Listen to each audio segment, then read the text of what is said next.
माझे बाबा, दादा, बहिणी आणि चेतनची आठवण झाली. त्यांनाच आठवत होतो. हो, म्हणजे तू इथं मला भेटायला आलाच नाही, आपल्या घरच्या लोकांच्या आठवणी करायला आला. वाटतं मीच वाट चुकली. निघते मी. ए, कुठे निघाली? रागावलीस माझ्यावर?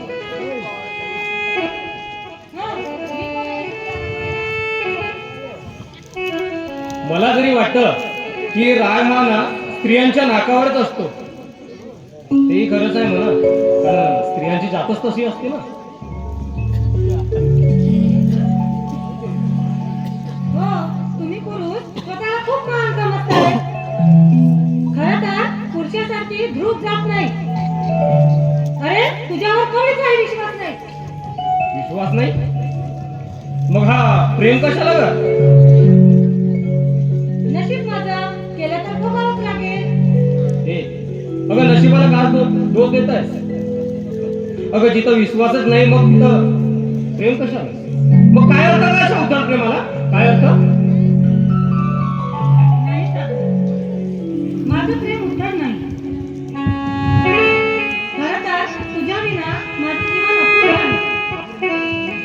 सागर, मी तुला जन्मजन्मीची साथ देऊन तुझ्यासोबत एक नवीन संसार टाकायचं ठरवलं.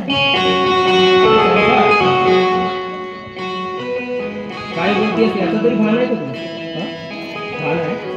अगं फार मोठं बंधन आहे बंधन. आणि हो, अगं तुझं करिअर तू बाजूला सारून या संसाराचा विचार करतेस? नाही का तर नाही.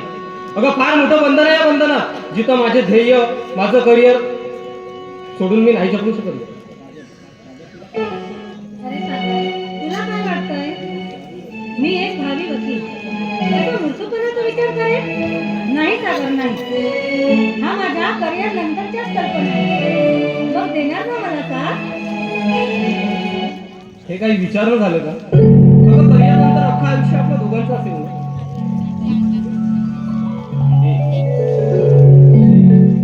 उभी राहायची ना. ये, जरा जवळ ये ना.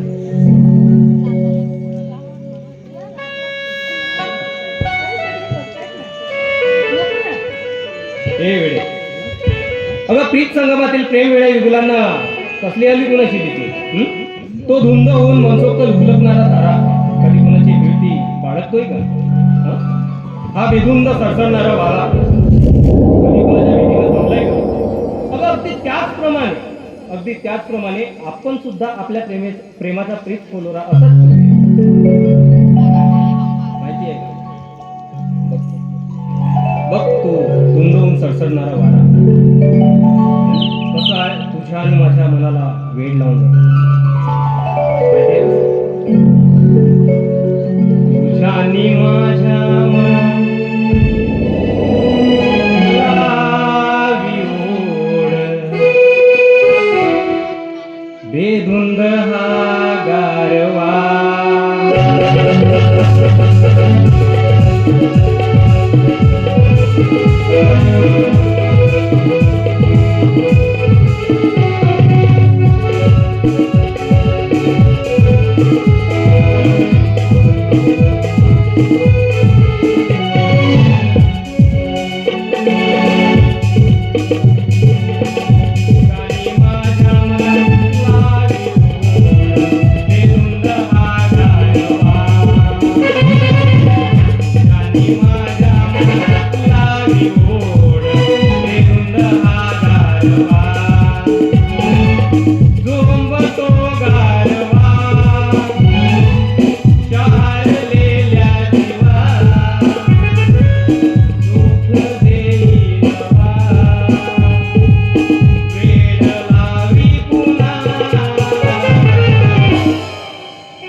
माझ्या मनात लावी धुंद हा गारवा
तुझ्यानी माझ्या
सागर, तू आपला दोघांचा संसार किती सुरेख असेल नाही रे? अच्छा, म्हणजे तू अजूनही संसार सुखाच्या स्वप्नात रमण झाली असत.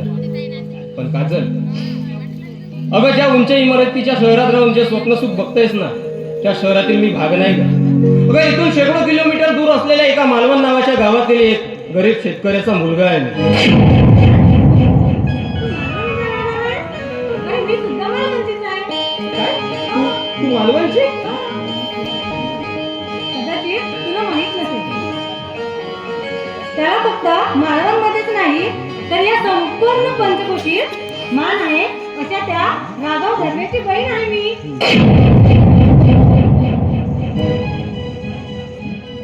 काय बोलली तू? राघव दर्वेची बहीण आहे? तू ओळखतोस माझ्या भावाला? तुझ्या भावाला? अगं तुझ्या भावाला कोण ओळखत नाही का? हा? तोच राघव दर्वे ना, जो गरीब शेतकरी शेतमजुरांचे रक्त शोषून त्यांचा छळ करतोय, त्यांची पिळवणूक करतोय आणि त्यांच्या जमिनी हडप करतोय. आणि एवढंच नाही तर एखादी स्त्री जर त्याच्या मनात भारली ना, तर तिच्यावर अतिप्रसंग करायला सुद्धा मागे पुढे पाहत नाही.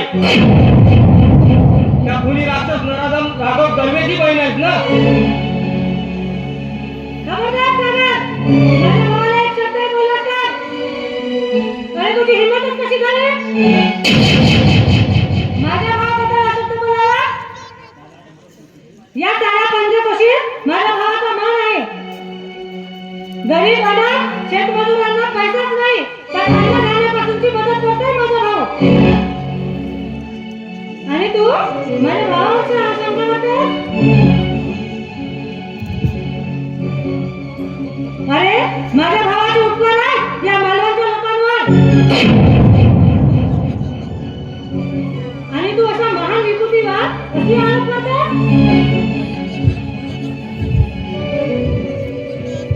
सागर, मी हे एकदा माफ करेन तुला. यानंतर कदापि माफ करणार नाही. अगं सत्यासाठी लढताना कुणाकडे माफीची भीक मागणारा हा सागर नाहीये. आणि हो, अगं या वेळेला जर माझ्या शरीराचे 100 तुकडे जरी केलीस ना, तरी मी एकदाच नाही 1000दा सांगेन, तो राघव दर्वे गरीब शेतकरी शेतमजुरांच्या रक्त शोषून त्याचा छळ करणारा एक सैतान आहे, सैतान.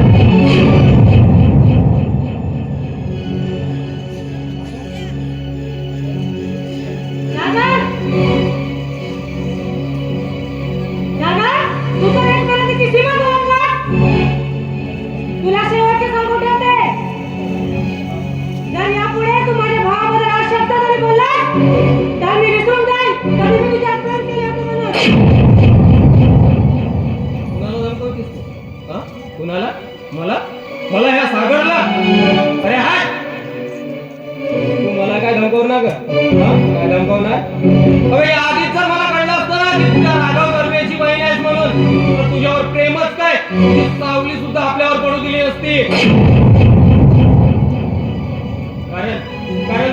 एवढंच नाही तर दुश्मनी सुद्धा करण्याच्या लायकीची नाही आहे.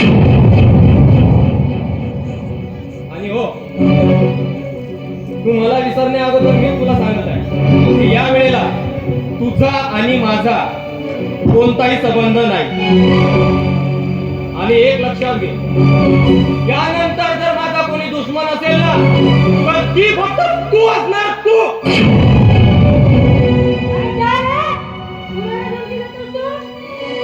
या काजलला नाही सागर नाही.